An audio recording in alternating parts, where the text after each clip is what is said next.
Good morning, afternoon, wherever you guys are tuning in from.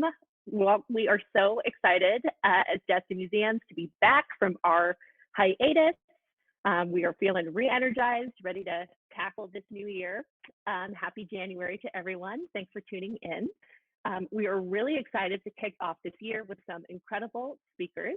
And thank you so much to everyone who has supported us since our inaugural event in August and who's continued to be subscribed to our Patreon and donating to us on PayPal.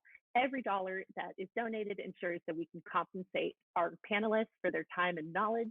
And we're so grateful that people are willing to give, even in times of financial insecurity. My name is Emma Turner Trujillo. I'm a light-skinned Mexican woman with short brown curly hair, wearing a white turtleneck and glasses, and I'm wearing black coral earrings given to me by my mother from Cuba. Destiny Museums is a grassroots, volunteer-run virtual dialogue series started by my colleagues, Rose Cannon and June An and I, when we found ourselves graduating from a master's program in the midst of a pandemic. We're in awe of what this project has become, and we hope to continue to provide honest, radical, and forward-thinking programs by POC museum and cultural workers. If you want to tag anything related to these talks on social media, please use the hashtag DestinyMuseums. Our format for today is a panel discussion, which will last for about 1.5 hours. And in the last 30 minutes, we'll be taking audience questions. So you can add your question in the chat anytime during the panel, and we will get to it during the last 30 minutes. We have a lot of people to thank for their help in putting together this panel. Firstly, Deborah Yepa Papan and Felicia Garcia for giving us their advice in finding these incredible panelists, as well as Dr. Miranda Roberts and Heather Miller, who've helped in lots of aspects of our events and have been really gracious and patient with us as we learn and make mistakes. So huge thank you to them. We'd also like to shout out the upcoming Exhibiting Kinship podcast, which is hosted by Felicia Garcia and Dr. Miranda Roberts. Please go follow them for updates on their Instagram page at exhibiting_kinship. So our panel originally was going to have Emily Johnson join us, but as we're learning through all these virtual events, internet connections make or kill virtual events. So sadly, we will not be having Emily Johnson at this event because of internet connectivity issues, but we are so excited to keep this conversation going that undoubtedly we will invite her back for another panel in the future. So I'd like to start off with our land acknowledgement. For our inaugural series, we sought advice from Heather Miller, formerly the executive director of the American Indian Center of Chicago, and Dr. Miranda Roberts, about the process of delivering a land acknowledgement that incites action and recognizes the complexity of this practice, which too often just becomes another piece of protocol. Today, we're going to read a land acknowledgement written largely by Heather Miller, but we know that reading these words is not enough. As a group that strives to imagine an anti-colonial, anti-racist future for museums, we want to center Indigenous people and knowledge and highlight their work and their successes. This begins but does not end with this land acknowledgement. In recent years, it's become a trend to acknowledge the traditional homelands of the Indigenous peoples of a particular area through a land acknowledgement. This type of activity is designed to bring more awareness and understanding of the history of Indigenous peoples and their territories. But a land acknowledgement should also be more than that. It should be a call to rethink one's own relationship with the environment and the past, present, and future of Indigenous peoples. In partnership, the American Indian Center, who has helped us present this land acknowledgement to help us rethink our relationships with the cities and lands that we occupy. This acknowledgement demonstrates a commitment to beginning what should be an ongoing process of working to dismantle the ongoing legacies of settler colonialism and genocide. As the following acknowledgement is read, I charge you to dig deeper and challenge your thinking. Find information about the tribes that call your area home. Learn and support Native authors, scholars, artists, and activists, such as our incredible panelists today. Watch a Native film or documentary. Make a donation to a Native serving organization in your area. We highly, highly suggest donating to the American Indian Center of Chicago, which to date, thanks to your support, we've managed to raise over $1,000 in donations, starting from our inaugural series. And that information should be on our social media about how to donate to them.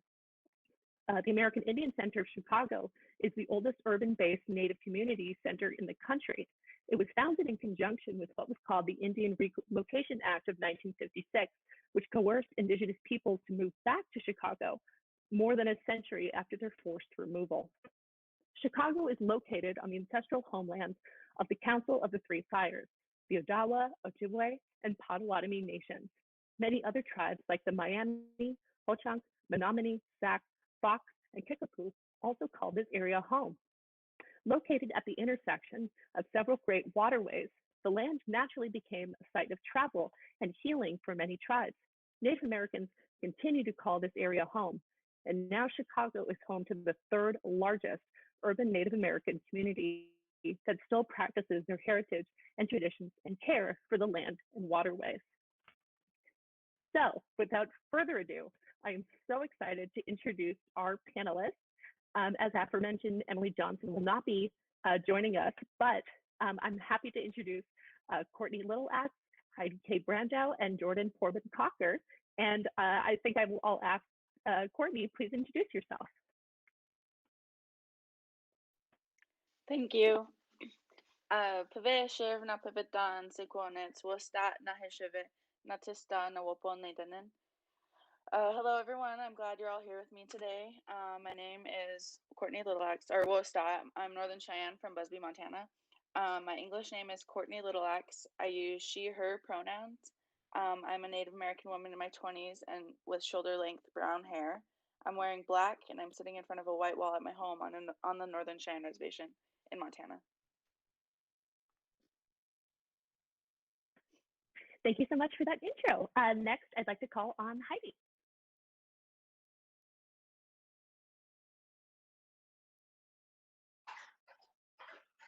Yat esh ya Heidi Brandow Yanisha Hawaiian Hishlido Torich Eaton Bashushin Hawaiian A Dashuche Do Nashkali Dashinali. Hello everyone, my name is Heidi Brandow. I am a brown woman with brown black shoulder length hair, and I'm coming in from Santa Fe, New Mexico, which is the traditional territory of the Tewa people. And thank you for having us today. We should be thanking you, but thank you. And last and certainly not least, Jordan. Deon de ba bon, deon de bats. Dum toyak oi ma kan, toy boga paddletika, big up nado. Hello everyone, my name is Jordan Cocker. My Goigu name is Dum toyak oi ma, meaning Kiowa woman who travels the earth. And I'm calling in from Pawhuska, Oklahoma, which is Wajaji Treaty Territory, Osage Nation Territory, and my pronouns are she and her.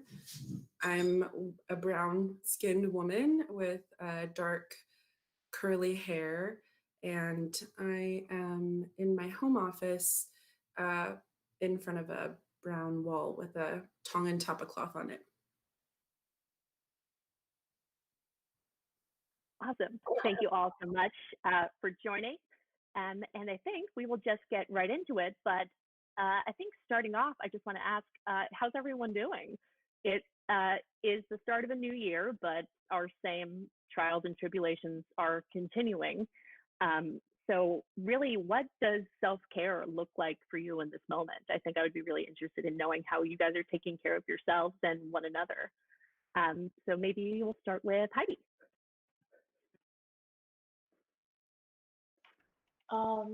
So far, 2 days into the new year, I think everything is, I'm pretty optimistic generally, I think by nature. So I feel, hopeful that, we're nearing some kind of end to the social isolation and pandemic situation, at least in this year, hopefully. And I think in terms of like self-care, I've had the good fortune of being on holiday for the last 2 weeks, which has been amazing, and I've done nothing, which is amazing.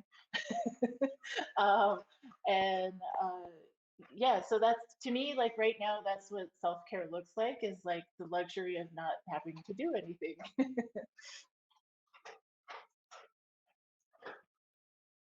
I think that is a great luxury, and it maybe shouldn't be a luxury. It just should be part of our lives to be able to take space and take time to take care of ourselves. So great. I'm so glad that that's something that you've been practicing.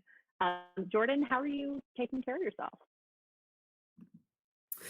I have just been doing the same as Heidi, really just relaxing.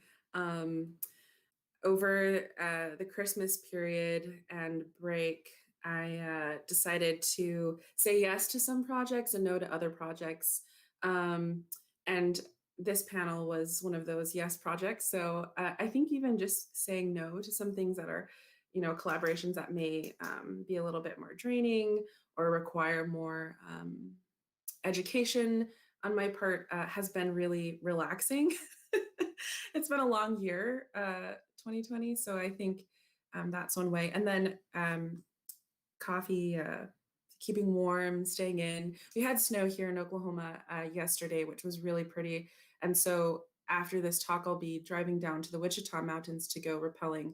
So anything outdoors really works for me. That sounds invigorating and wonderful. I'm also getting tuned in from June that we should pause for a second so she can rearrange. Technical difficulties.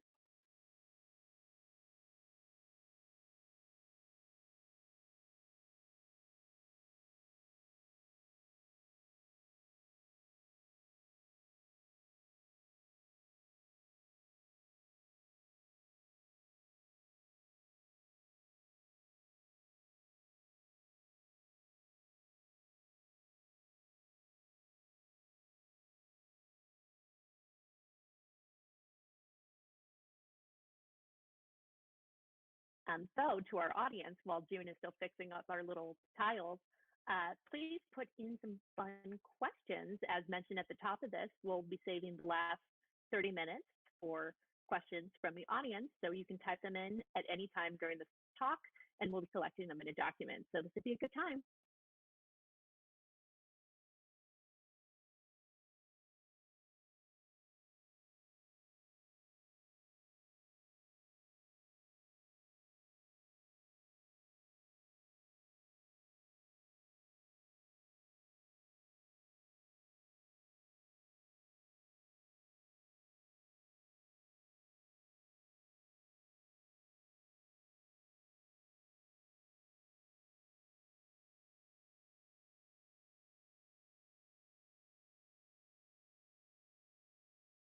Okay, I've gotten the green light, and also this is kind of a great lead into one of the questions I have prepared for you guys.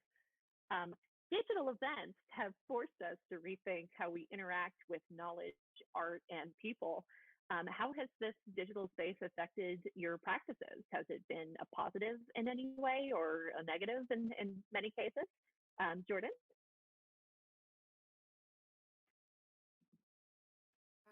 That's a really good question. I think for me, one of the things I'll lead with a positive. One of the positives of having everything being online and often recorded has been, just the ability to go in and watch talks that I would love to attend in person after the fact. And that's been really great. And I think for like mental health, that's been great as well. The negative, of course, being, it's hard to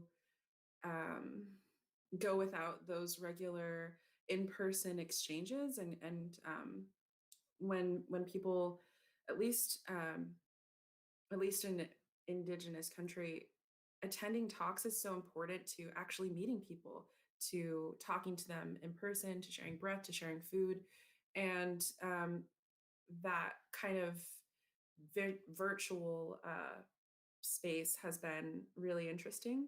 And so that's kind of one of the questions that I've come away with from the last 12 months, is how how do I within my practice kind of locate protocol, especially when people are disseminating knowledge? How do I gift people for sharing things with me? Is that via mail? Are we using Amazon? And and those sorts of questions around how to kind of locate connection, which is actually really a big part of my practice. Um, so a lot of pros and cons, but I think I was just watching a conference today that was put on by the Auckland War Memorial Museum with some incredible scholars, and being able to watch that online is new. And so, I mean, it's definitely a balance, I think. I think that's an excellent way of putting it. It's a balance, and it's never a perfect 50-50, but I think between the positive and negative.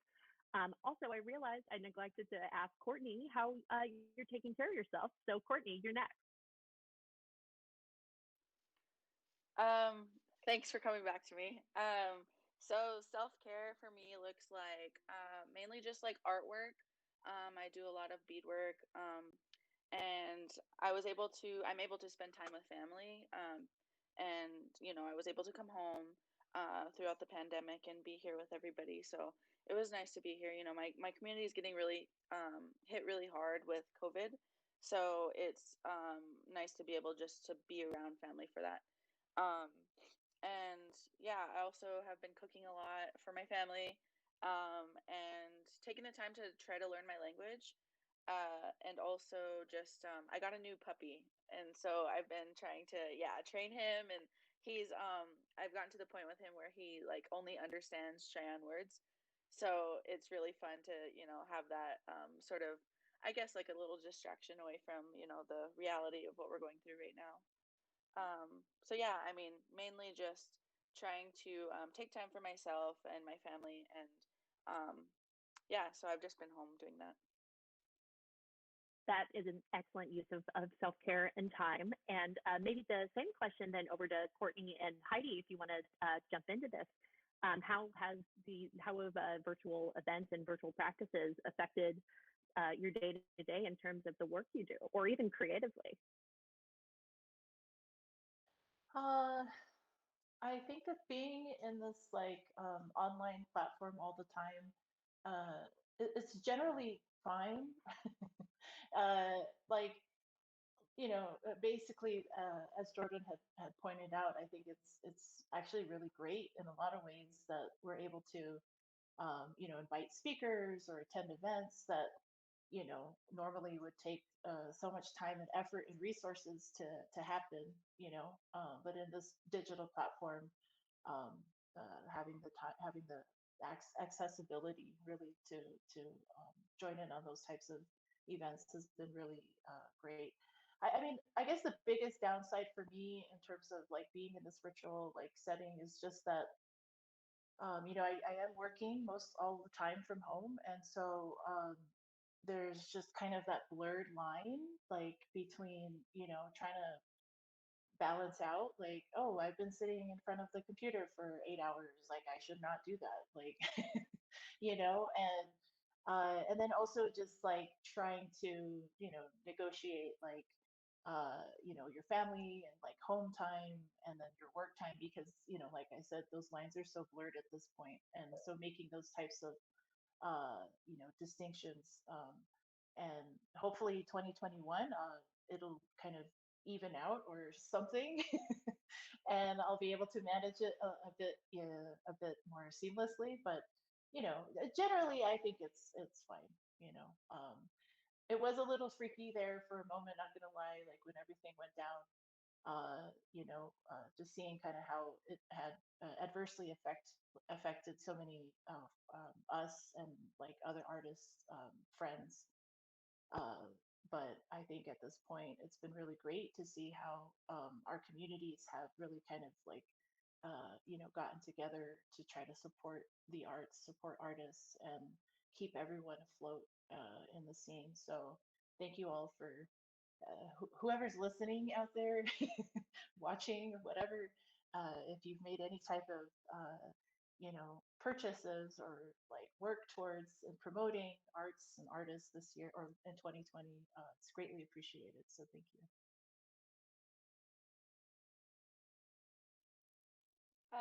So being in this time, being, having the digital space, how has it affected me was basically positively, it has affected me in a way where I was able to move back home to be with my family.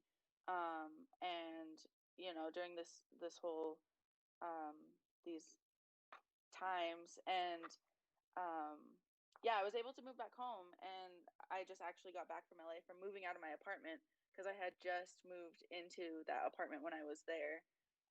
Right, yeah, pre-COVID, like right before it hit. So yeah, I was able to just get all my stuff and bring it back, and um, it was kind of a little eerie, just going through towns and stuff and trying to be careful and cautious, trying to limit as much contact as I could. Uh, but yeah, so now I'm permanently home for like 6 months, and so that makes me feel better because I'm living in Los Angeles. I don't have direct access to my family and my community, but also it has affected me um, negatively because of the not gathering portion of it, where I really miss powwows. I really miss being going to community events and being around all my people at the same time, and so it's definitely made a negative impact on me in that way. Also with my job, I'm not, so I work with Native communities and I like consult with them, and so not being able to do that in person really affects my job too. Yeah, and in all the downtime that we've had, it seems like, well, I hesitate to say downtime. In all the time of 2020 trying to figure things out, it sounds like there hasn't been a great solution to equalizing or making digital events more personal, because by nature, unfortunately, they're not. So, like everyone has said, here's hoping 2021. Let's get vaccinated, everybody. Let's hopefully we can start gathering once again, because I think that is a really important form of, as you've all touched upon, art making, community building, and just being with one another. I think really informs our work and our practices, which goes, I think, into a question maybe for everyone. In various ways, as artists, as cultural workers, as NAGPRA specialists, but your work is actively looking into the future, into indigenous futures and futurism. So how are you carving out the space and the possibility in your either institutions or in your field? How do you carve out space for enacting new futures in your present moment? And what does an indigenous future look like for you?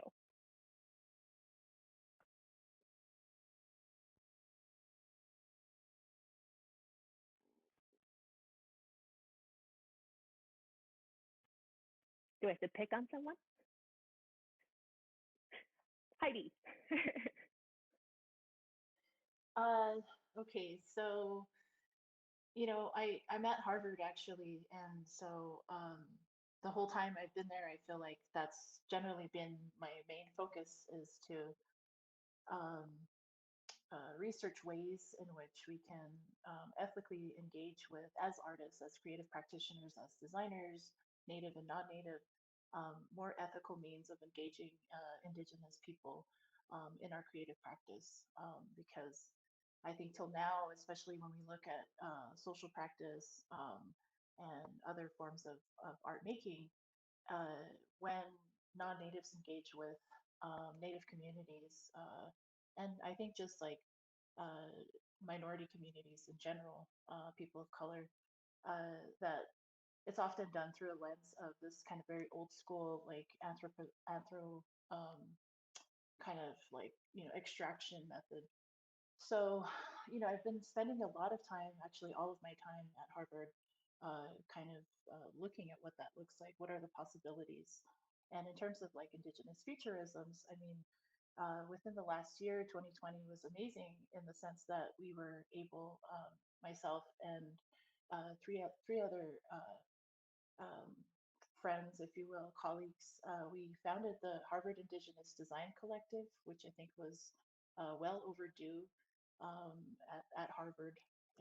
In over like nearly 400 years, there's never been this type of representation at Harvard. So, and really the same thing there is just trying to carve out more spaces in which we can represent and create a platform for Native artists, designers, architects, planners, urban planners, and so forth to, present their work because it is foundational to how we understand everything, essentially.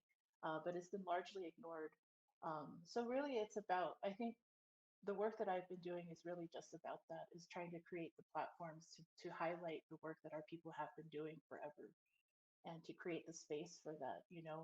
So when you have this opportunity to be at places like that, at Ivy League institutions, I think that's kind of the deal. Like we need to be there to help lift up our communities to create those spaces. So I guess that's kind of my goal or mission or research interest, if you will. A goal which I think is going to happen. We're going to make it happen. And you've already been doing incredible things, it sounds like, at Harvard. So thank you. And I want to direct the same question, maybe worded a little differently, to Courtney. How are you carving out Indigenous futures working in an institution like the Autry? And for people who are maybe not familiar with the institution you work in, maybe you could give a little background about the museum itself. So I work at the Autry Museum of the American West in Los Angeles, California. Basically, it's a museum that was created by or around Gene Autry. So there's a lot. We have a lot of his collections and stuff, and so we also inherited. Well, there's a museum that we took over on their collections, which is largely Native objects, Native items. I don't like the word objects, but Native ancestors. And so right now, my job has been to help return those cultural items, doing the research of who these items belong to, and where they need to go, and who do we consult with, and who do we reach out to in the best way that we can, and how do we move forward with it. And it's been pretty rewarding so far. I think for being in those spaces, it's definitely important for a Native person to be, kind of like the liaison between the two, just because we understand, from a Native perspective, like I'm able to understand where they're coming from, but also as a museum professional, I understand that there's like protocols and like laws and stuff that we have to go by. So it's been a good experience for me, and the challenge with the times now has been, how do we consult with people from communities that don't have access to like internet, or they don't, they live in rural areas? Because my reservation being one of them, we, just not too long ago, probably like 2014, just barely got cell phone service here. And so not everybody has computers, not everybody has access to, these to technology, essentially. And so we have to come up with creative solutions of how are we going to reach out to them, and how are we going to be able to consult with them, in a good way. So it's been a challenge, and we've come up with different types of solutions to do it. We haven't done any consultations during, just because it's just we've been unsure about a lot of things. So yeah, it's just, we've come up with different ideas, and right now I have been working on consultations that we had been working on previously. Yeah, so other than that, it's just like trying to figure out creative solutions of how to reach out to community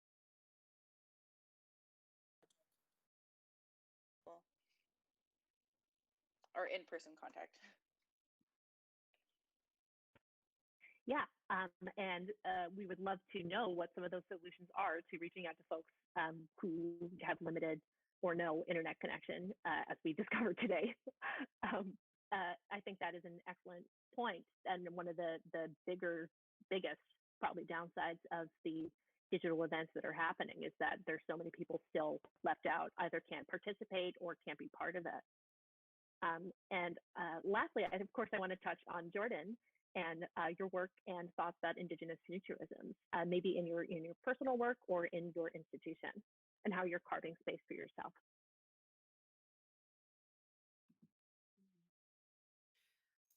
For me, within my work with the Gilcrease Museum, I have a termed position with the Henry Luce Foundation, and I'm researching 1,500 objects from the Indigenous Paintings collection. So there's a kind of limitation towards like my reach and my scope within that context. But for me, really enacting Indigenous futurism stems from the methodologies that I use and privilege, as well as the practice, especially in researching. Museum and curatorial research has a very long history of being extractive and sort of one-way power dynamic between these colonial institutions and Indigenous communities. Oftentimes, we don't see ourselves represented in researcher positions or curatorial positions. So for me, enacting Indigenous futurism is really focusing in on those mindful ways that I can, as a researcher, shift those paradigms of power toward being more equitable. And that means being really articulate and mindful about the way that I collaborate with artists, even down to the people that I reference in my articles, essays, or object texts. So it's limited, but it's there. And I think I really like that question. What does Indigenous future look like to you? And for me, I within my own sort of practice over the years, I've really been intentional about exposing myself to some of these best practice examples around the world. So I went to university at Victoria University of Wellington in New Zealand for my master's, and worked as an intern with collections at Te Papa Museum. And I really like the policy that they have there, which centers Indigenous everything, Maori everything, which impacts other collection areas like the Pacific and Oceanic collections. And so one of the policies that I saw in practice was that Indigenous folks were hired to be not collection managers, only in English, but the title was actually Kaitiaki Maori. So they were guardians of these Indigenous collections, which ticks so many boxes. So in terms of what does an Indigenous future look like for you, I think I'm pulling from those examples that I've seen, as well as other places in the world, in Canada and different institutions in Alaska. For me, Indigenous futurism looks like Indigenous people having the positions and agency to create policy and practice and exhibitions as the kind of last rung of the ladder, as well as collections and preservation, being able to include and assert our own care. What does that look like? What would be best practice for our communities? And how can that be married to or combined with elements of best practice within the sector? And maybe maybe they're so diametrically opposed that one supersedes the other. And that's kind of, for me, when I think about Indigenous futurisms in museums, I think about Indigenous folks being spiritually, physically, mentally, emotionally well in those spaces and not harmed.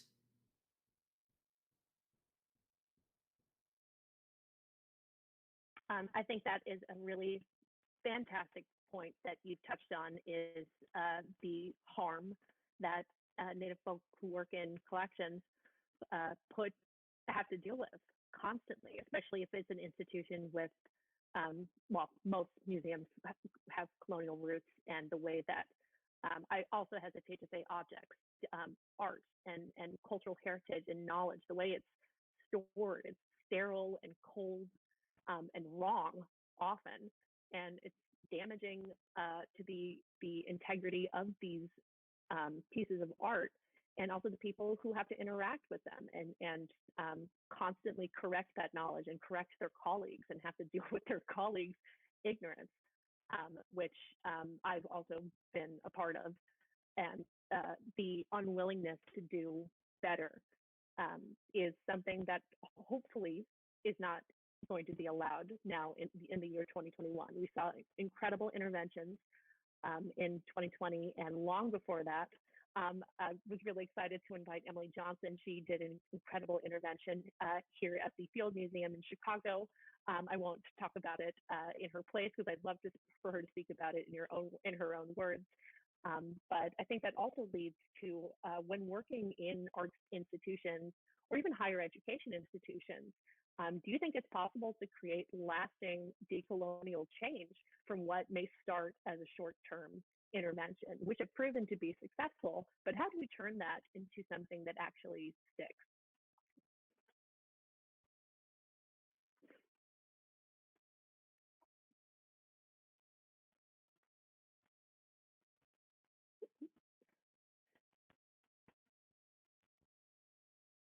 Well, Heidi's looking very pensive, so I think I have to pick on her.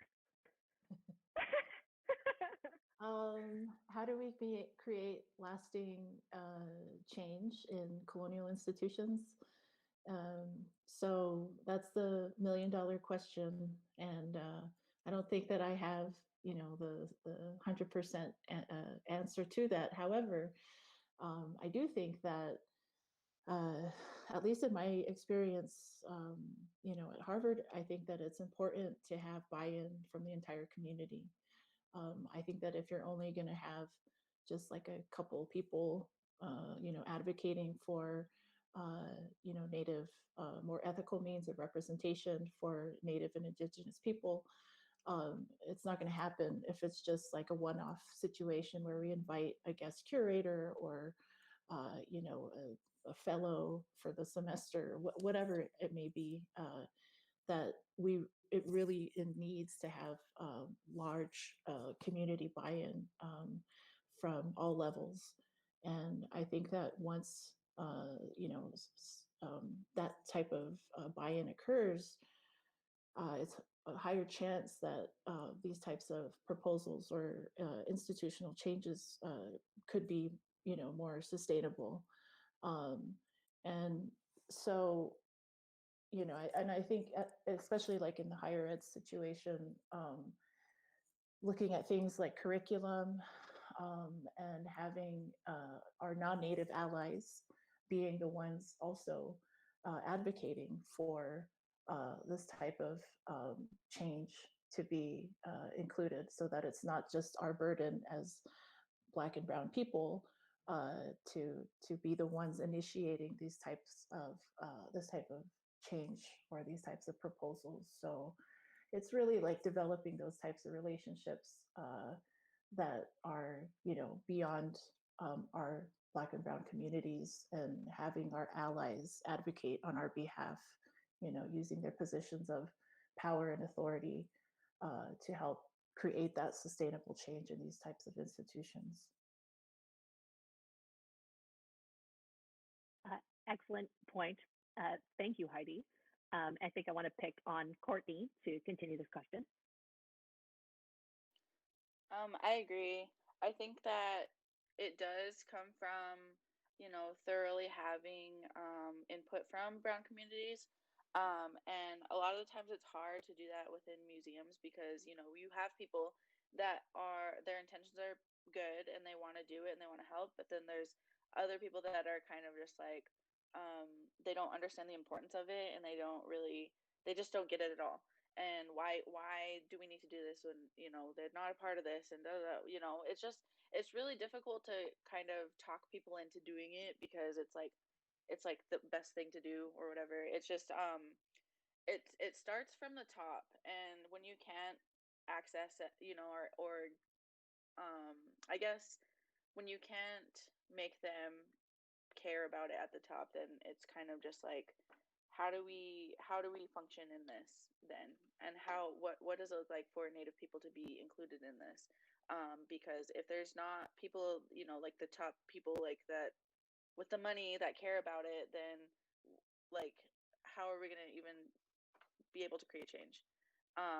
And that's one thing that I've noticed in like the museum world. I haven't been in the museum world for very long, so it's kind of I've kind of noticed a lot. And so it's hard to make changes when other people don't care about it. You know, they're just kind of there, and almost just like they inhibit our ability to create change. And so it's I think having more Native like CEOs and stuff definitely will change that. Even though you say you haven't been in the museum field very long, I think you've already seen maybe the truth of it. It reveals itself pretty quickly. So I already 100% trust your opinion and experience. And of course, not to forget Jordan, and maybe in terms of interventions, what you touched on, experiences in New Zealand, but also maybe in your museum you currently work in, or other places you worked in. Have you seen short-term interventions become long-term, or are there any short-terms that you found really successful because they were short-term? That's a really great question.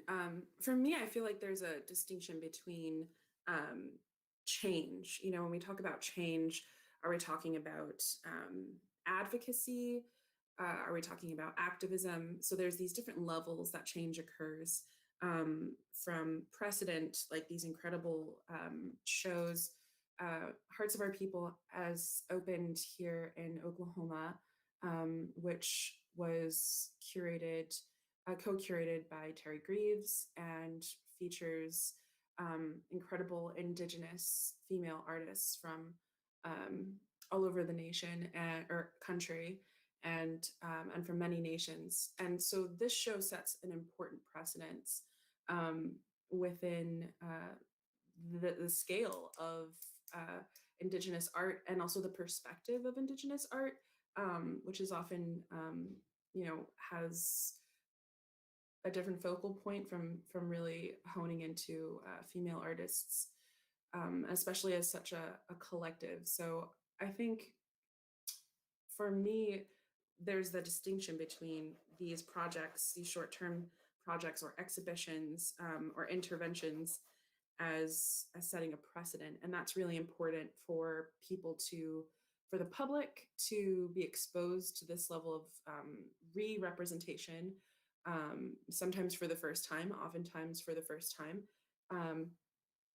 And there's also an important,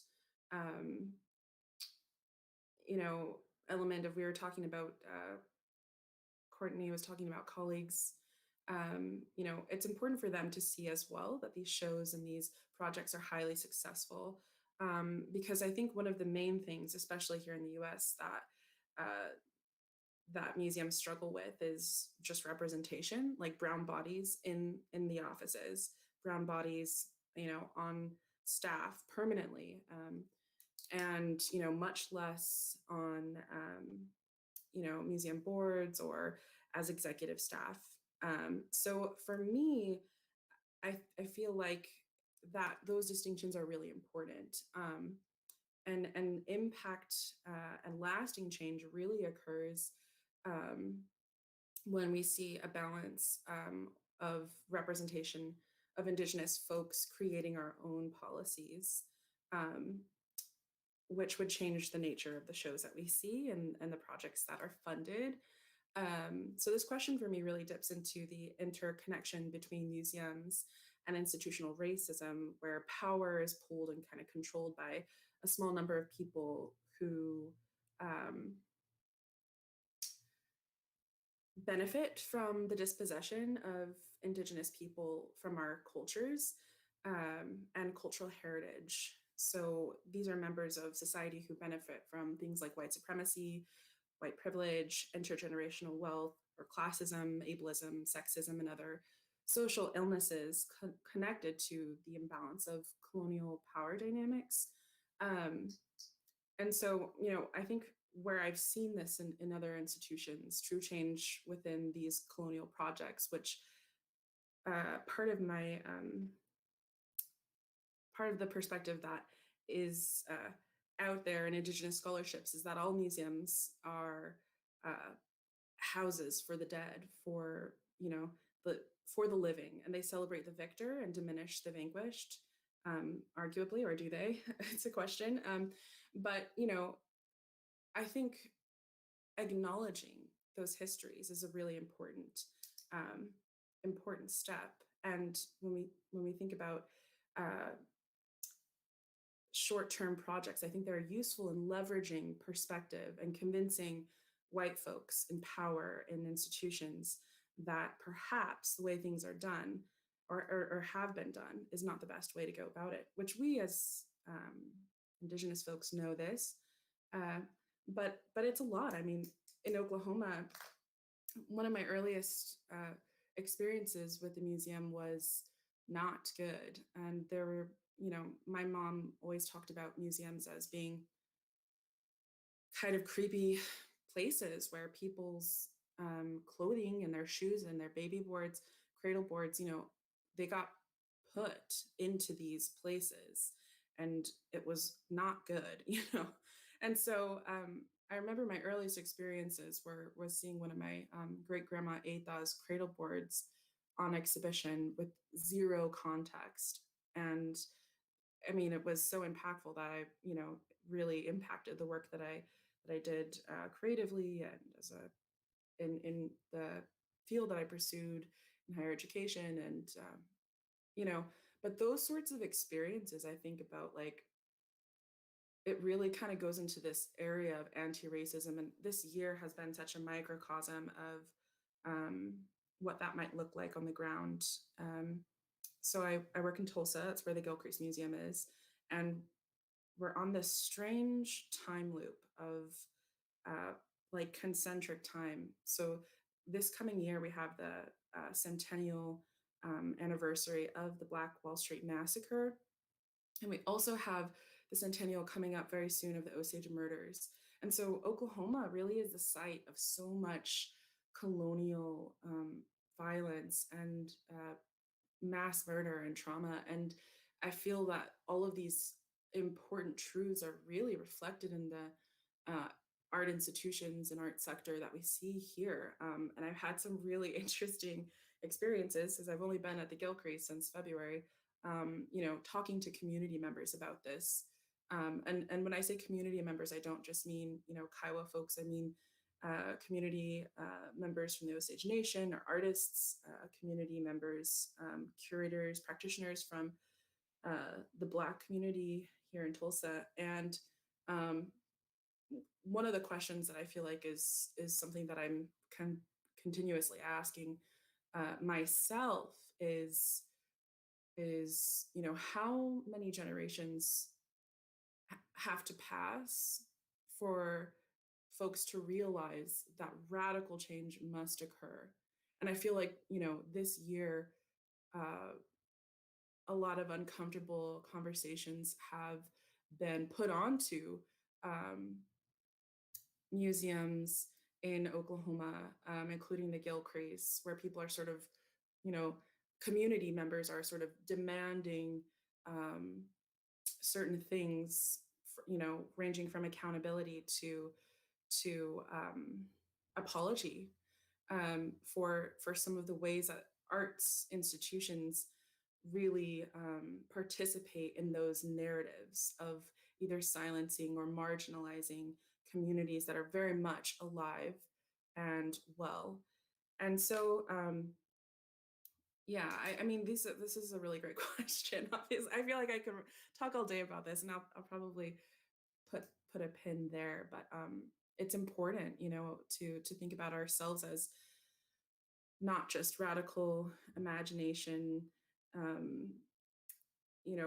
or agents of change or activists, but think about ourselves as intergenerational iterations of folks who have been doing this kind of work for a very long time, and without rest or without reprieve or without interruption, and it just keeps going. And so, yeah, these are the sort of questions that I feel like I've been constantly faced with over the last 12 months. And I'm sure, 2021, even though it's a new year, they remain.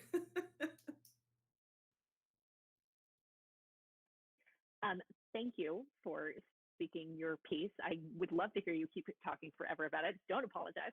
And I think you touched upon something that I've misconstrued in terms of pitting against short-term interventions versus long-term. I've been thinking about this all wrong. You're right. It's stepping stones, intergenerational change that every drop creates this powerful wave. So it shouldn't be, they shouldn't be pitted against one another. So I was wrong for even asking that. Yeah, you are completely changing my perspective on the way that I consider interventions. So thank you. And unless someone else wants to touch a little more on this question, I do have a couple others that we can cover. Maybe focusing a little more on the ways that people get into the arts, and how expensive and prohibitive it is to get an education that is deemed certifiable by these institutions who hire you. So, I mean, I can speak from experience, and so can the other two members of Destin Museums. We were accepted into a master's program that actually is probably the cheapest in the country of museum studies, but it's still incredibly expensive. And honestly, a lot of the knowledge that you learn, as many good experiences and professors that we had, a lot of it you can pretty much learn on the job, your day-to-day, learning how to input things in a database more specifically. But a lot of things you can't. A lot of things you do need someone to guide you who is very knowledgeable in disrupting museum norms. And we were really fortunate to attend this program because it has a focus on social justice and environmental issues. So it's looking at museum studies in a radically different way, but not everybody gets that kind of education, and they pay through the nose for it. So ultimately, I think my question is, what are some alternative paths to careers in the arts, or do you just have to give it up and join an expensive master's program?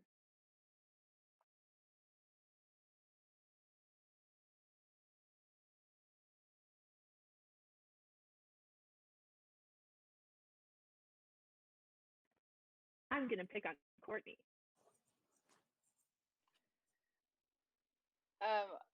Okay, so I think that there's alternative routes to go because, especially nowadays, it's we're becoming more aware of the fact that sometimes college isn't needed, especially in places where for example, the people that I work with come from communities that have taken care of these things for generations, and that you can't learn that anywhere in a college, you know. And I think myself going and getting my degree in anthropology kind of put it into perspective how unnecessary it was for me to spend that much money and to go into that much debt. You know, it's just like, okay, well, I'm already an expert on my, you know, not me technically, but you know, like our community, we know the things that, you know, like our artwork, we know everything about what these items are, who they belong to, what they're for, everything. And so how am I able to get into museums in that sense? But I think it did take, honestly, it did give me a benefit in being able to apply for, I was actually accepted into a fellowship at the Peabody Essex Museum in 2017. So it did give, you know, it was beneficial in that sense. I do think that having other natives in these institutions and knowing them is kind of like, you know, it's always about who you know, right?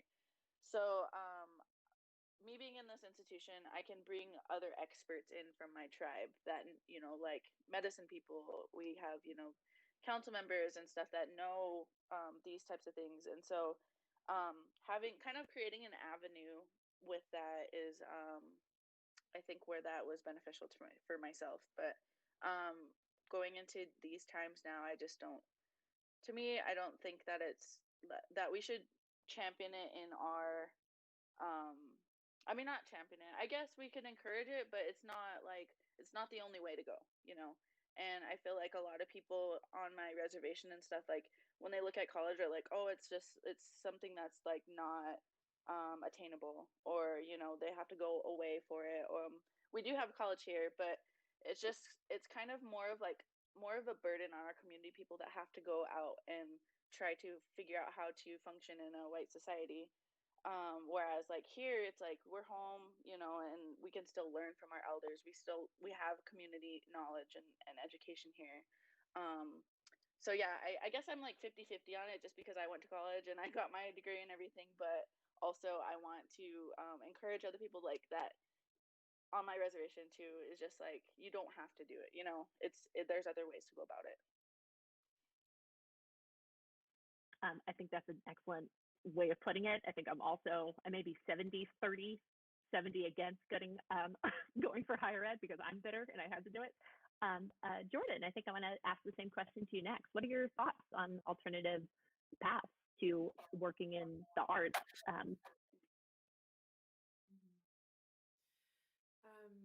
I remember when I was going to university, I had an experience where one of the faculty in the department made this really racist comment about NAGPRA.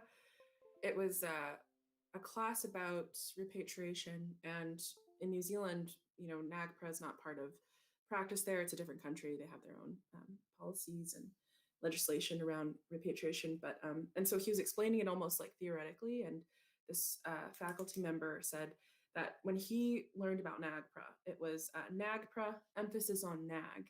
And the whole class laughed, and they're like, oh, that's so funny. And I was just sitting there horrified and like petrified. And I thought, oh my God, like what am I, where am I? Like, this is so bad. You know, it was a terrible experience. And so I connected with several, I had several connections within the indigenous community there in New Zealand. And I met this really fantastic elder who was an archivist. And I kind of shared this experience. We were at a conference on indigenous territory. It was a Wananga, which is kind of like a conference, I guess is one way to think about it. But it was on the Longhouse, and I said, hey, you know, I had this experience and it's freaking me out. You know, this is like, it was really violent. And I kind of went home and cried, you know, especially being home so far away from the family that I grew up with here in Oklahoma. And he just said, you know, he said, get your paper, just get your paper, and don't let anybody stop you from getting your paper, because that's all they want, you know, is to see your paper, and then you can go wherever you want. And I think what he said really echoes a lot of the elders in my family, their encouragement that I got growing up, which was, you know, if you have a mind for school or university, if you like that, or you excel at that, and it doesn't, you know, paying you to be there, then go ahead and do that, because it's a way to be mobile, you know. And I have one of my late grandpas who passed away this year,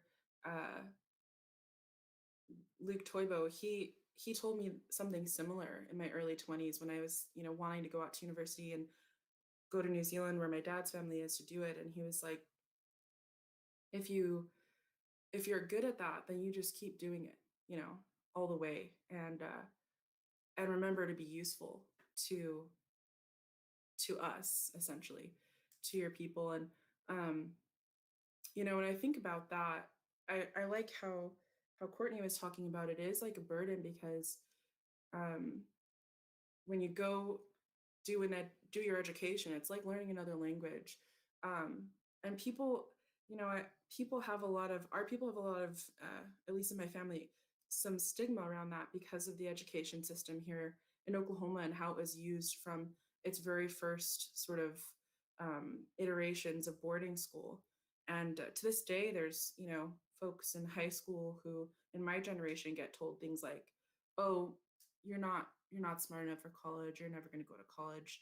So there's this kind of like still this harm that occurs within that system, um, and it's really painful. So for me, I feel like education's a tool, but it's not the only tool, and it's certainly not any kind of like, I don't know, thing to kind of wave around. You know, you see people in Western institutions and museums being like, oh, the PhD of whatever, and it's just like, for me, that's not part of uh, it's not what I use to measure knowledge or contribution. It has not much to do with my value system and the way that I feel like knowledge is held and carried. And I feel like, you know, it's just one way to qualify something that's known. A very expensive way, as you know, as it was mentioned earlier, it's super expensive. Um, and hierarchical, and yeah, I don't personally value it very much, although I feel like it's something that I've participated in, but it's not the only thing. And I think that's really important, because our communities, we have our own way of formulating wisdom, which could be equated to expertise. We have our own ways of preserving and caring for sacred things to us, and those ways are also achieved through like rigorous pursuit and rites of passage.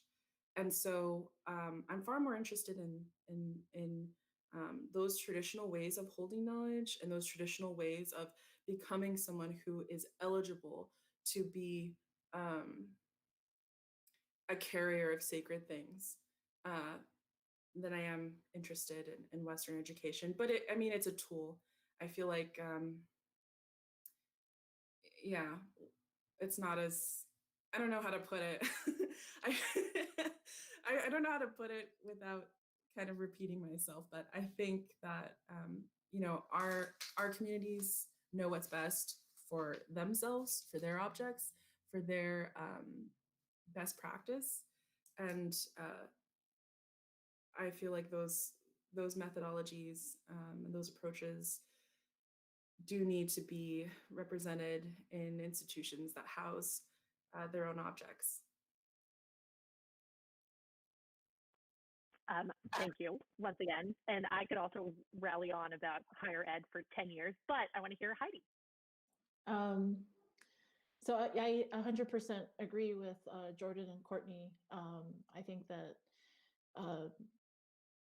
you know, I agree in the sense that, like, yeah, I mean, if it works, if you're good at school, if you like to be in that atmosphere, then you should do it. And by no means obtaining any type of degree at whatever institution, that doesn't, you know, define or make someone better than anyone else. And I think that, as Jordan had pointed out, like, our communities have entirely different ways of understanding and recognizing knowledge and wisdom. And so I also work, I teach also at the Institute of American Indian Arts. So I am an advocate for people going to school. And, you know, I did go to a tribal college. And so I think that there are other ways in which we can obtain these papers, if you will, and these degrees.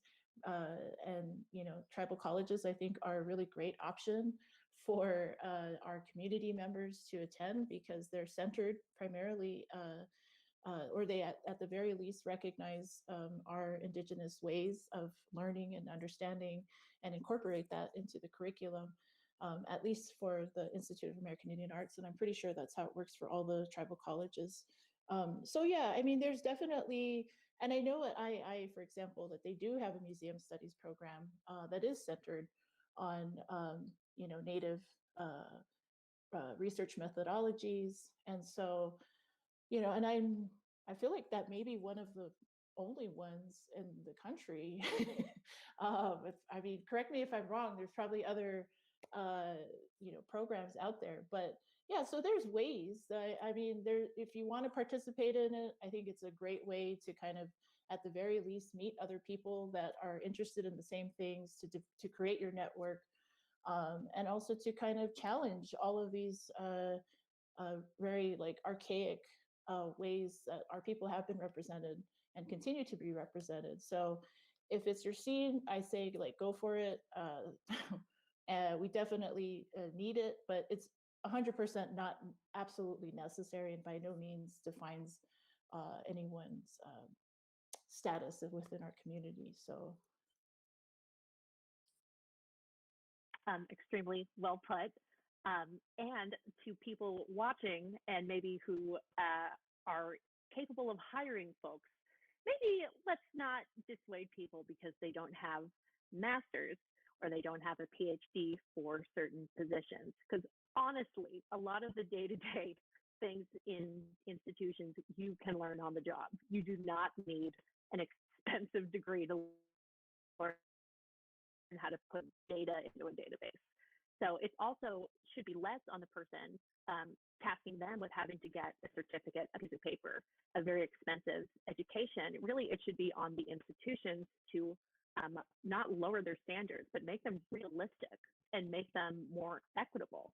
Because by only accepting people with higher education degrees, and then by extension, like Courtney said, depending on who you know, because a lot of this is really a nepotism game. So that is another huge barrier. So anyone in the chat who has the capability of hiring someone, keep that in mind. You are part of the change that you want to be in your institutions, and you have the power to hire people. Hopefully some of you do. So I think that's something to think about as we go on. I think I have a question that is specifically maybe for me and me only, because I'm so fascinated by this. But this is directed, I think, towards Courtney and her work, working with NACPRA and repatriation. How does your day-to-day work look like working in an institution like the Autry, but specifically, and this is for me and my curiosity only, the STOP Act, which was recently passed in the Senate, the Safeguard Tribal Objects of Patrimony. Is that going to make your life easier, harder? What is that going to mean for repatriation of objects abroad?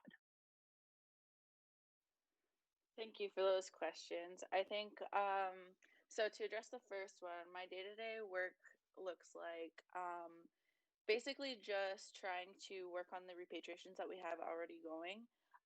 We also are initiating new repatriations or consultations for repatriations. And so it's a heavy workload because we have, one of the largest collections, and it's just, yeah, there's a need for Native people in this type of work because of the fact that there's so much to do. And I feel like being a Native in this space allows me to call my cousin and be like, hey, we have this in the collection, like, can you start doing this paperwork? It's like, I feel like having that access to just directly to tribal communities and knowing people from a lot of tribal communities, because I attended Haskell, and so going there, which is the Haskell Indian Nations University, I've met a lot of other natives from all over, and so having those contacts and being able to utilize my network in a way that I'm able to push this forward as fast as I can, because I want to get everything back in the time that I'm there.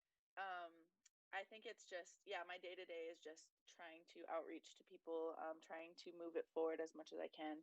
And recently I've just been working on a website for our department. So that people are able to navigate it, have easier access to the NACPRA staff. But yeah, and then the STOP Act.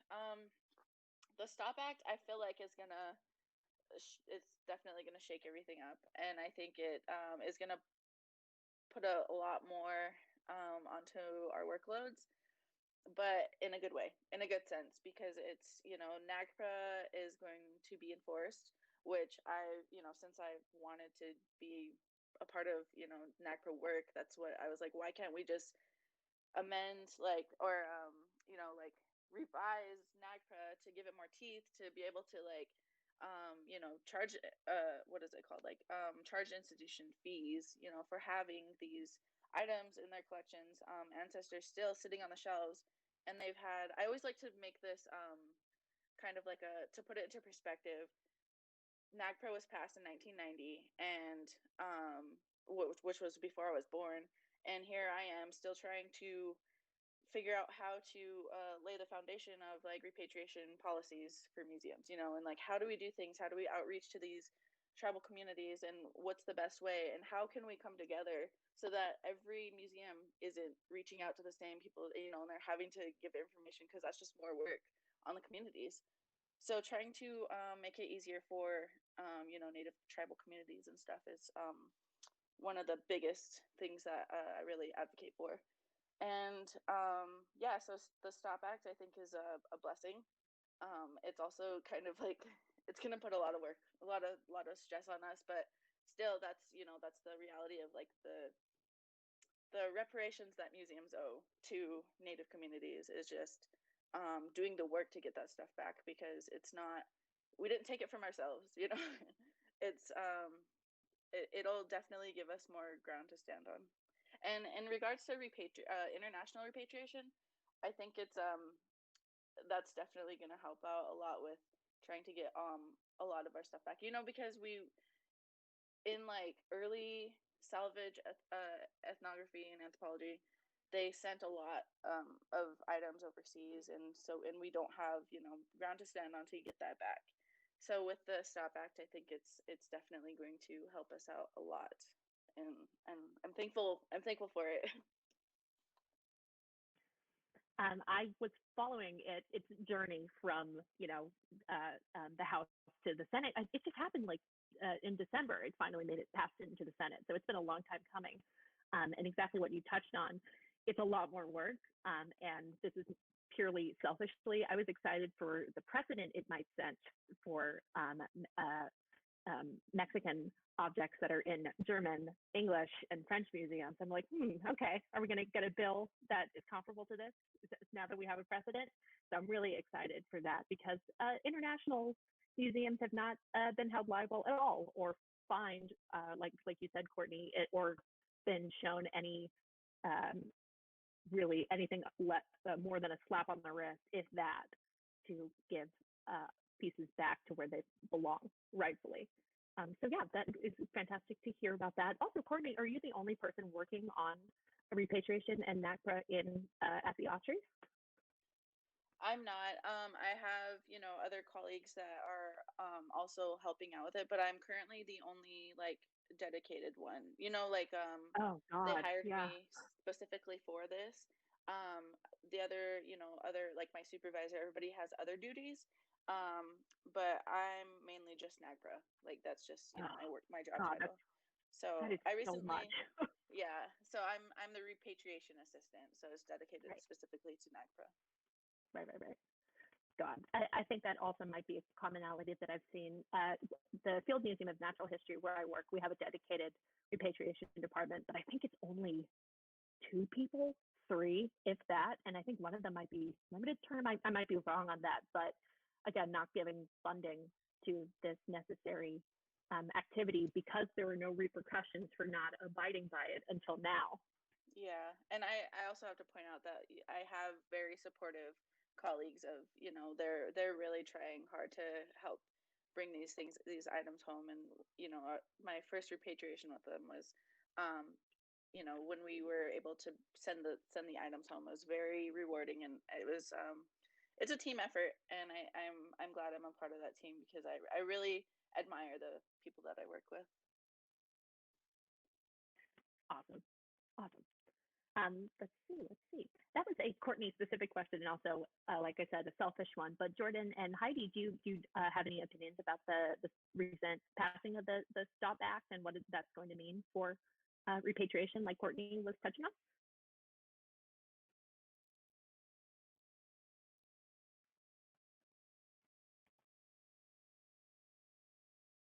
I think it's, long overdue, and it is exciting. I'm eager to see, similar acts passed in the future. I just see it as I kind of talked about it earlier, one drop, right? One step in this long, long journey towards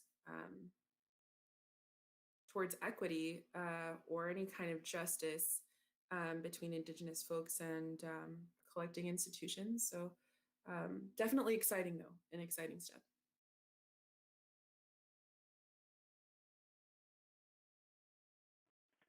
Great.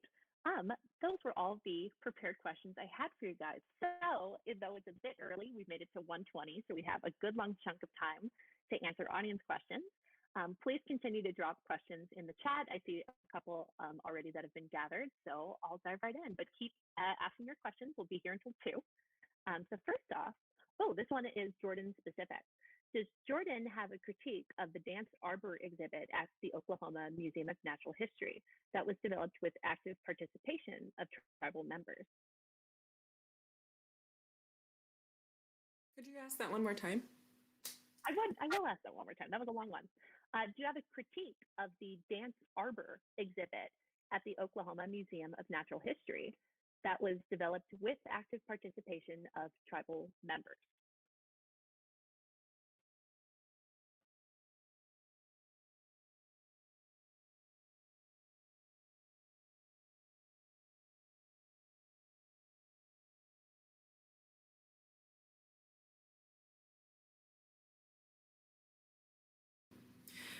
I just had to write that down so that I was hitting it on the head properly.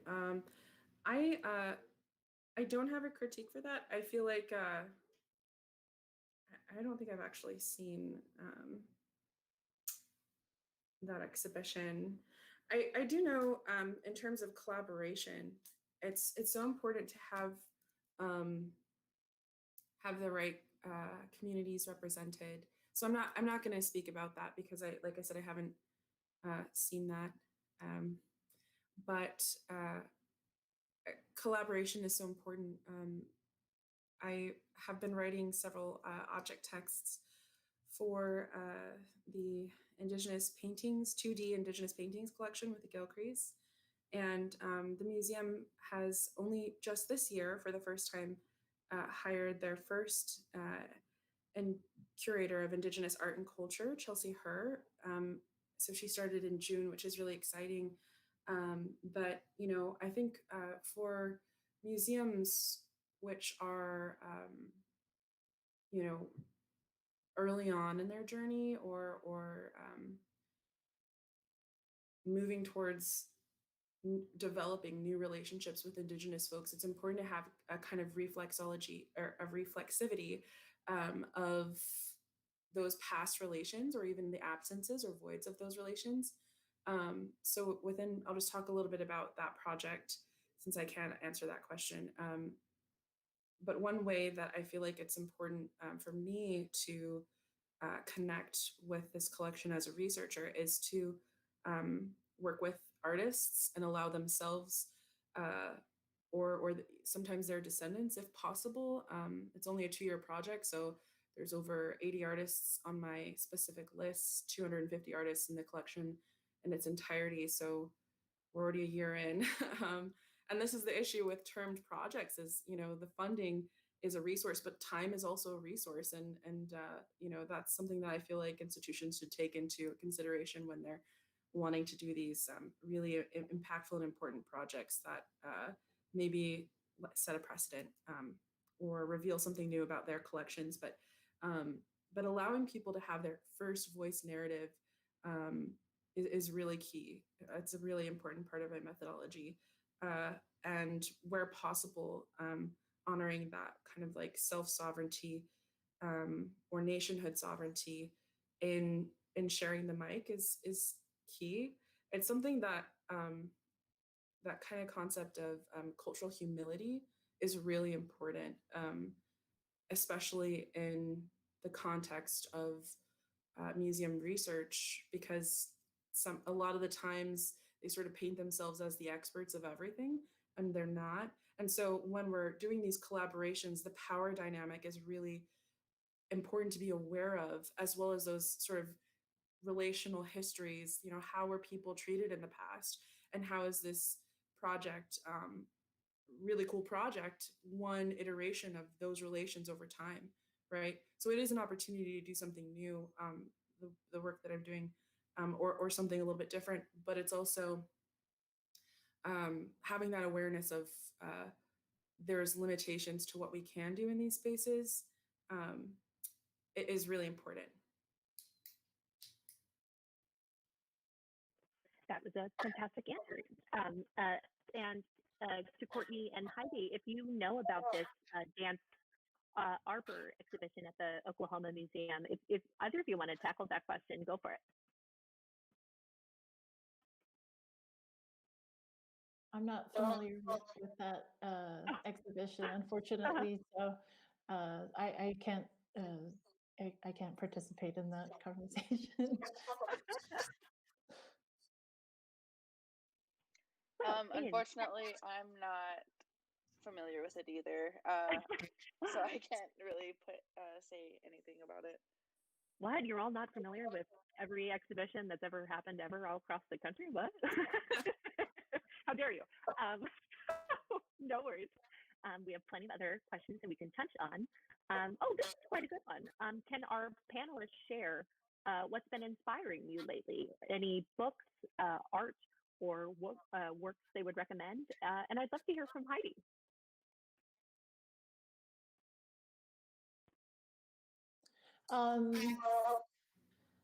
I think lately, especially in the last month, I revisited something that's been inspiring, and I think is probably inspiring for so many other, co-panelists here, especially, is revisiting actually Linda Tuhiwai Smith's work, and how profoundly impactful all of her work is, and how it informs, I think, that the work that I do. And it's such a good tool of just kind of recentering this conversation we had a few minutes ago on under ways in which we understand knowledge in our communities. And and she comes from a very Western academic background, but I think in a lot of ways her work, I hate to say it, validates, if you will, in our knowledge systems in this Western context, which I think is so important. So yeah, I mean, if you're not familiar with her, I think it's always the right time to get in touch with her work. And she is a Maori academic from New Zealand, obviously. So yeah, I highly recommend her work all the time. It's always Thank you for that recommendation. Jordan, I think you're unmiked, unfortunately. So we're hearing a little bit of an echo. Sorry. No worries. Thank you for that awesome recommendation, Heidi. I think next I want to pick on Courtney. Honestly, I haven't really been listening to, reading in books or anything. I've kind of just been spending a lot of family time, and so I don't really, I listen to a lot of music, and so I think there's one of my favorite artists is this pop folk artist. Her name's Aurora. So if you like any type of pop folk, I like her. I'm really obsessed with the Arrival soundtrack. So those are music recommendations that I would say. Courtney, I'm not biased, but you have excellent taste. Jordan, what has been inspiring you lately? What media? A lot of things. I've recently started reading Black Futures, which on Audible, and this is more for myself than for my work. But it's an anthology of Black art writing and other creative work by Jenna Wortham and many other really incredible Black creatives that have contributed as authors. So that's really interesting. And Linda also recently published a new book about story methodology, which I'm hoping to get. Heidi mentioned that, and I was like, oh yeah, I need to buy that. Need to buy her new book. I'm also interested in an author called Lana Lopesi, who is from Auckland, New Zealand. She's a curator, author, and researcher. She's been doing a lot of work on oceanic art from a community perspective, and kind of constructing Pacifica identity and how that affects curation. And so that's something I'm really interested in attaining, as well as one of her books.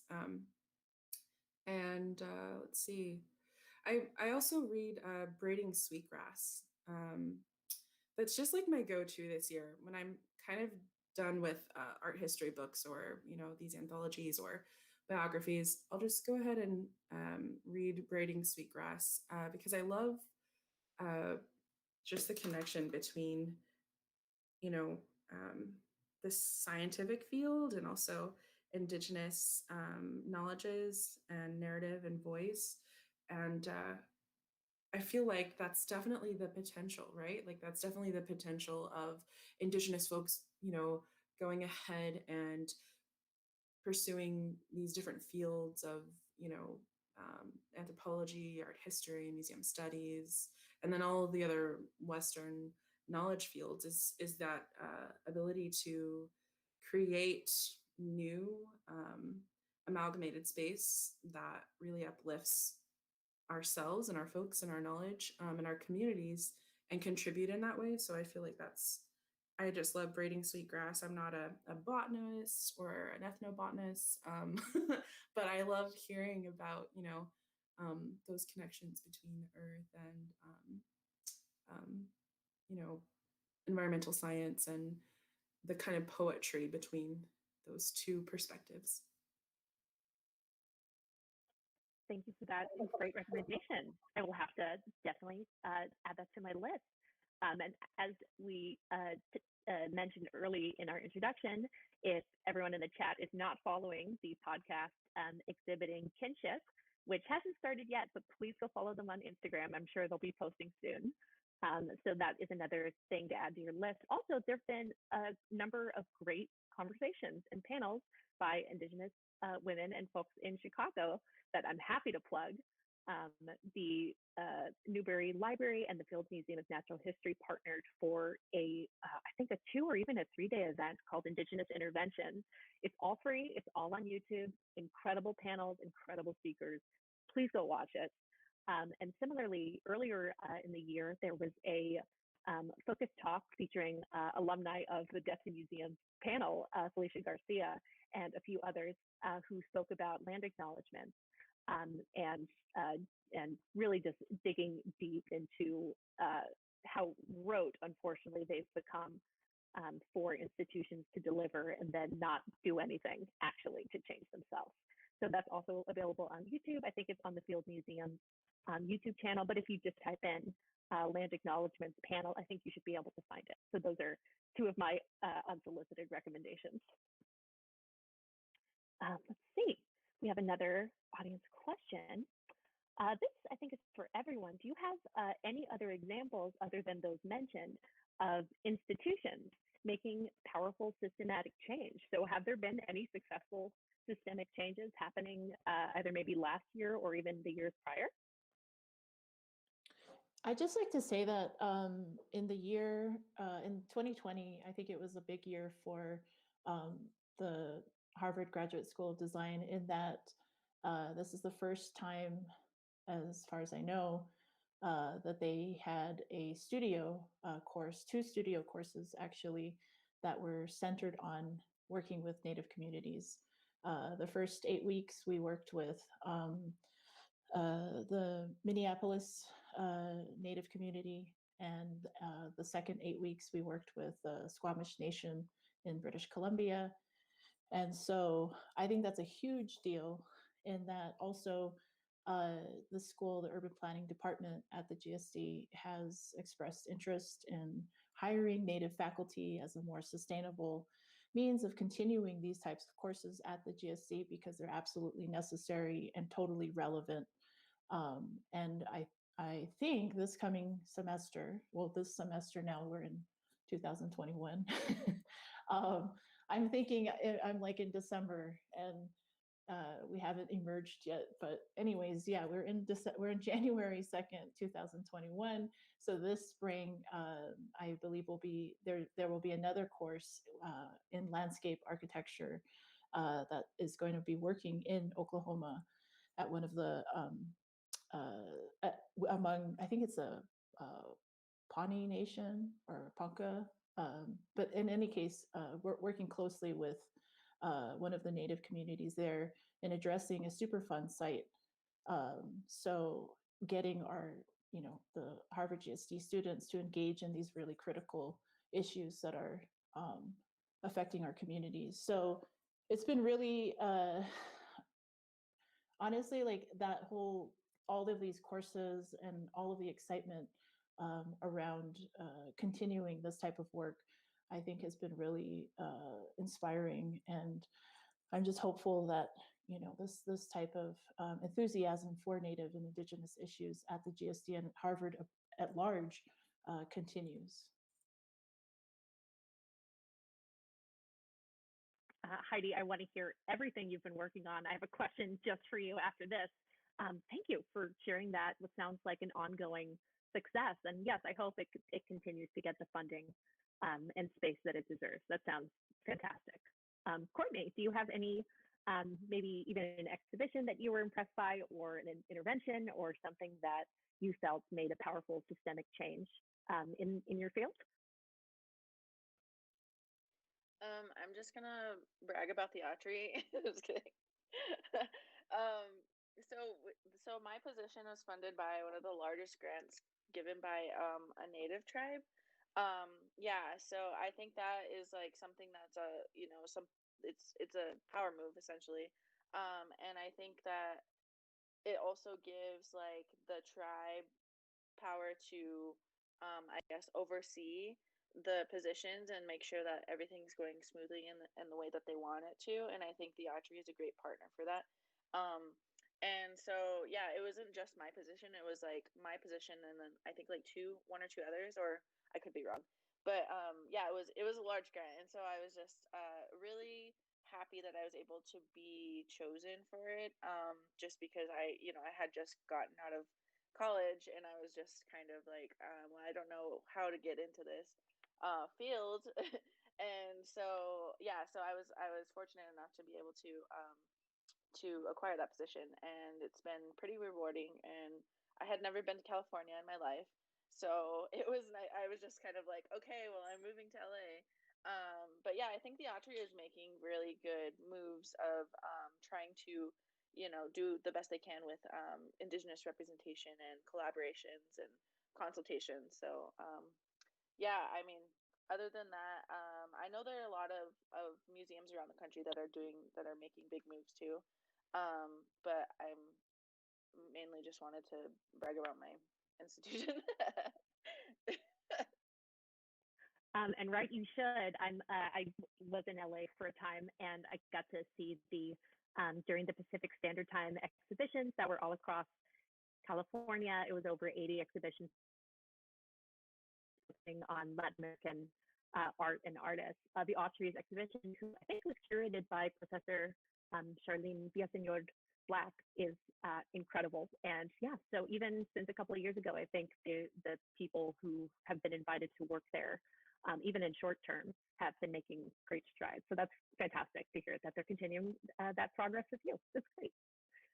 Jordan, do you have any institutions in mind that made some really big waves this year or previous?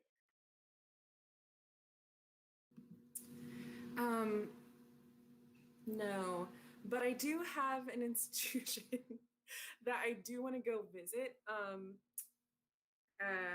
Sealaska Heritage is a corporation of the Tlingit tribe in Alaska, and they're expanding their kind of campus for Indigenous arts and heritage arts, and that's something I want to go check out. I visited for the first time back in, gosh, it was about 2 years ago, so 2018, And I really loved the combination of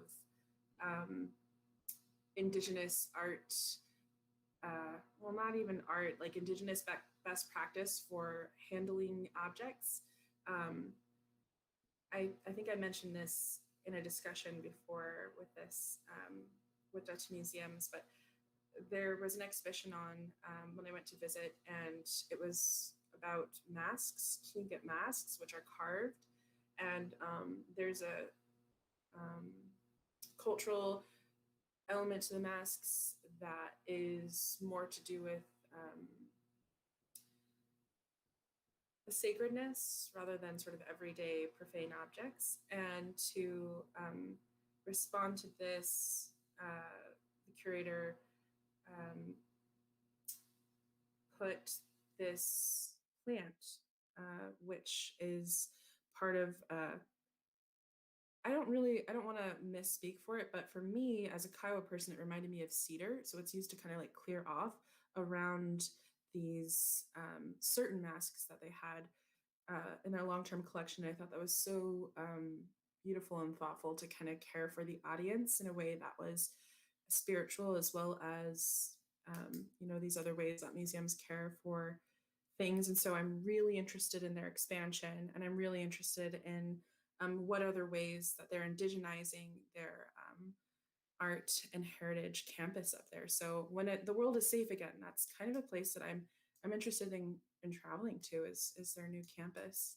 They've been hailed by First American Art Museum as a new center for Pacific Northwest art. So that's pretty exciting for them. That is a great goal to have in 2021, and I see it in your future. It will happen. I'm just curious, actually, where did they get the money for such an expansion? Are they funded by anyone? Was it fundraising? So as I understand, Sealaska is a corporation of the Tlingit tribe. It might be Haida as well. And so I believe that their funding is derived from other corporations that the nation holds. So I think that they're different to the Kiowa tribe, for example, who's in the lower 48, we have this really interesting connection to economic development, which is we have to operate within these weird red tape lines. Long story short, resulting in a lot of gaming investment, like casino gaming investment, which they don't necessarily adhere to in Alaska. So if there's any Alaska natives listening to this, I'm sorry, I don't actually know about the corporations in depth or how that economic model is different, or even why it's vastly different from what we experience, at least here in Oklahoma. So I'm sure there's someone else who could speak more on that, but I believe it's tribal funded. Can I once again, I've asked you. Oh, yes, please. Can I just make one more highlight? I think I was just thinking as Jordan was speaking that the Poe Museum, which is a part of Puake Pueblo, it's just a little bit up the road from here, and they recently, within 2020, acquired I think over 100 or more pots back to their community. And so, and on top of that, I know that the Poe has, as a cultural center museum, that they have also worked at great lengths to kind of modify the way in which the community engages with these items and these materials, so that it's more like culturally sensitive. And so they're doing a lot of really great work out there. And again, when things kind of even out with the pandemic, I think all of you should come to the Poe. It's just right up the road. It's amazing, beautiful space, and it's right alongside Roxanne Swensel's gallery as well. Thank you for that recommendation. I can't wait to get the vaccine so we can go see all these incredible institutions that are doing great, lasting systemic change. That's great. One of the last questions I think we have from the audience, I'm getting this from the chat, Someone asked, what is the panelists' opinion on the nomination of Rep. Holland and what it means to them, both in a general sense as a representative who was involved with STOP and what that means with STOP, period.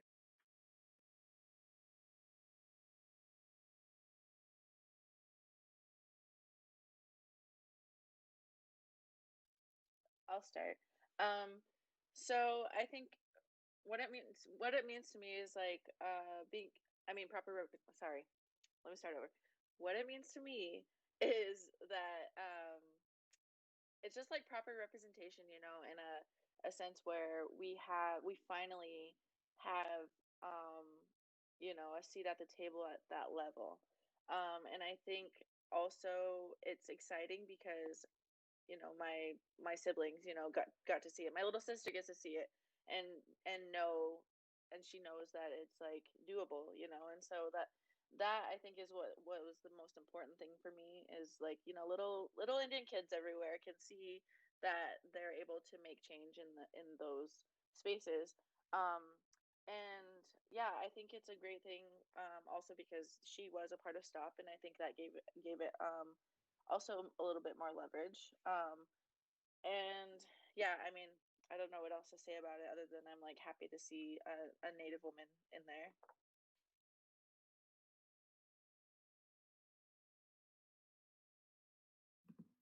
I'll jump in. I think it's really exciting. American politics, I feel like I'm for whoever helps indigenous communities the most, and she's this person, and so I'm really excited for her appointment or nomination to cabinet secretary. I think it's going to mean a lot of cleanup. There's so much that comes with being the first of anything, but I also have a lot of just like confidence in this change and all of the impacts that it'll have in the future. I just pulled up one of her tweets because it was really fantastic. She had this really great tweet before the new year, and it says, "A voice like mine has never been a cabinet secretary or at the head of the Department of Interior. Growing up in my mother's Pueblo household made me fierce. I'll be fierce for all of us, our planet, and all our protected land. I'm honored and ready to serve." And that right there is like the magic. That's the gold.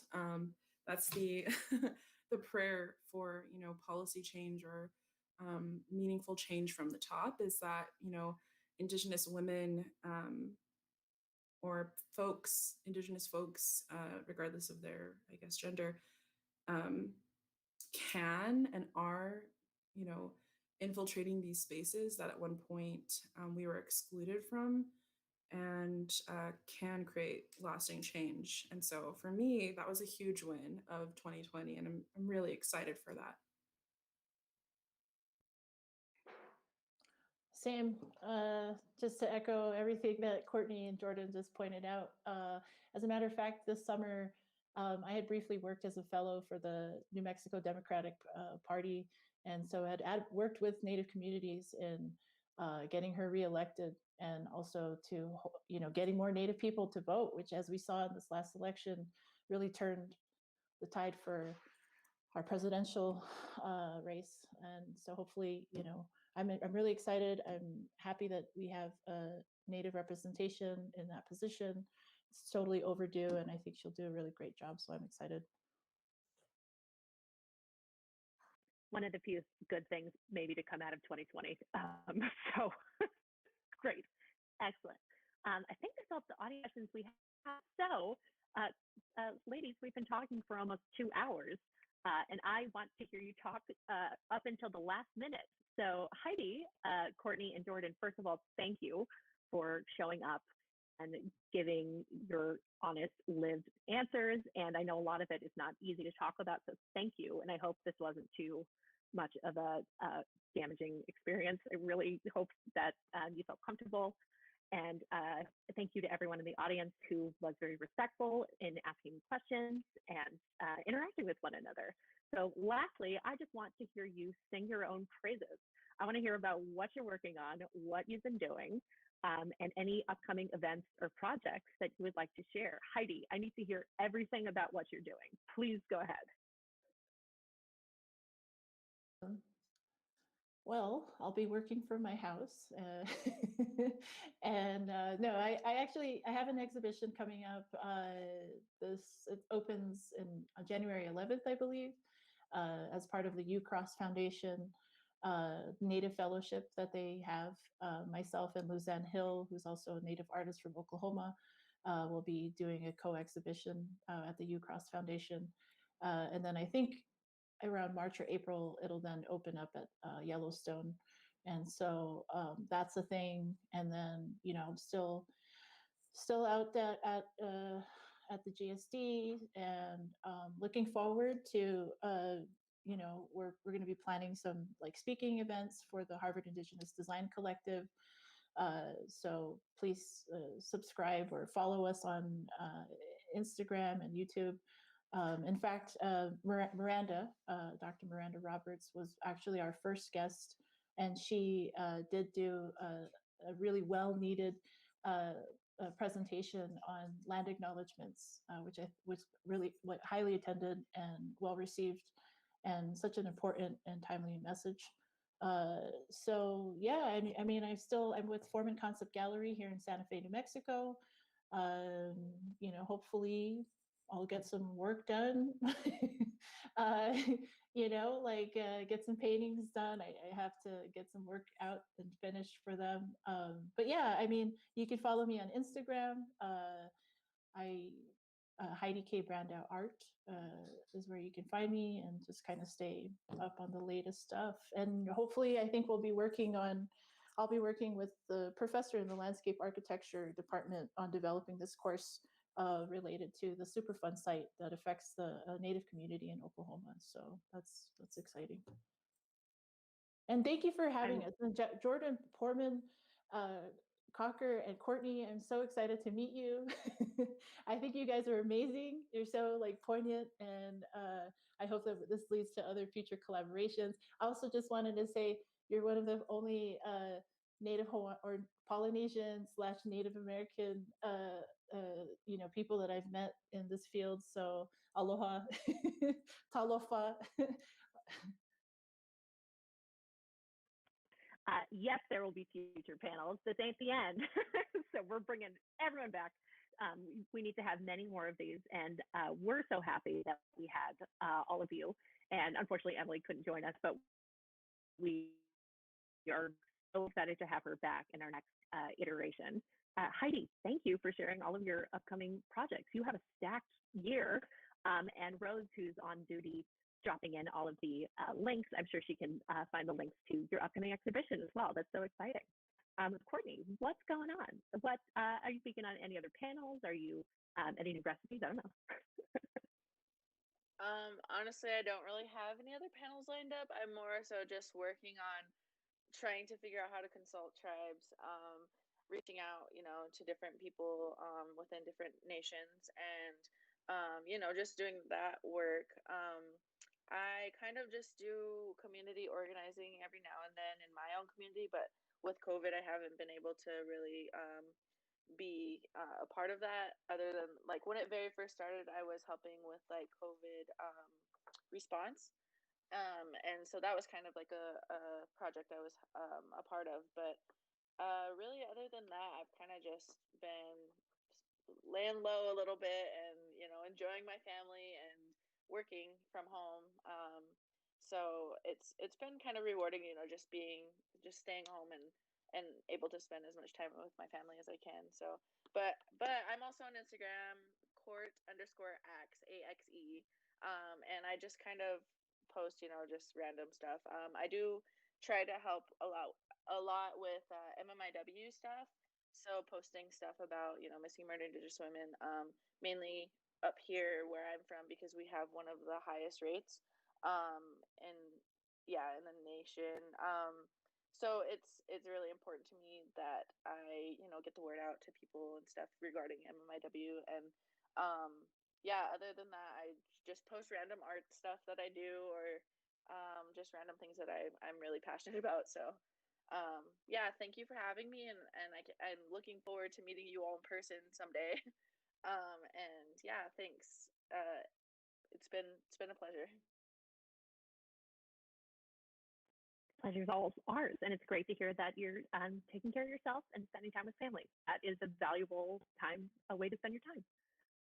Jordan, closing us off, what projects do you have going on? I know that you're probably speaking on every panel for every month, right? I have a lot of fun projects going on right now. Like I said, I work with the Gilcrease Museum, and my position is funded by the Henry Luce Foundation. And so I'll be researching the second half of this project this year, 12 more months, and there's potential for them to reapply to turn that research into a exhibition. So if my senior staff are watching, definitely apply. But I think, one of the joys, like I said, about this project is really being mindful and articulate about what kind of indigenous future-based interventions I can include within my method and my approach. And so prioritizing first voice data through interviews, through references, and really focusing on oral history as like a valid form of meaning making is part of that. And should they, invest in this project towards an exhibition development, more of that, more of those non-Western ways of storytelling is something that I'd like to focus in on. So that's fun. But other than that, I've also been invited to contribute to 2 different publications this year, which has been new and interesting. So I think those will come out in 2022, and I don't think I can really talk at length about them, but it's not much. It's like less than 500 words, but that's kind of fun. And I do have another panel coming up later this month with the Wild Mother Creative Studio, which is a Black and Indigenous owned or Afro-Indigenous owned floral studio based in Oklahoma City. And there I'll be talking a little bit about cultural misappropriation. So you can follow me on Instagram at Jordan Portman Cocker, and I'll have some updates about that. But really this year I'm looking forward to collaborations and saying yes to projects that focus on indigenous futurism in the context of how can our communities be mentally, physically, spiritually, emotionally uplifted in these spaces, and any projects that contribute to that will get more of a yes, and any that are not are going to get more of a no. So but it has been it's been a real pleasure to have this panel as the first of the year, sort of post 2020 panel. And Courtney and Heidi, you guys are incredible women, and I'm definitely down to collaborate in the future. And it would be fantastic if we could all have coffee in the same place and not have to digitally connect. So yeah, looking forward to that. And thank you again for the invitation. I really enjoy these opportunities to tell truths and talk story with each other. Thank you. As I keep saying, we're the ones that are honored to have you. We're just the tech people. You guys make the event what it is. So thank you all. And I think with that, we are going to sign off. Please go follow all of these fantastic people and all their endeavors. We'll be posting links not only in the chat, but I think also we can make them available on Twitter. So you can go ahead and follow them, keep track of upcoming events. These are the real change makers, so pay attention. And I think that's it. We will sign off. Next month, we will resume our regular programming where we are going to be focusing on accessibility or the lack thereof in museums. So that is bound to be another really invigorating and energizing panel. So we hope we kicked off your January 2021 with a healthy start. We hope you're feeling hopeful, and have a fantastic Saturday, everybody. Bye.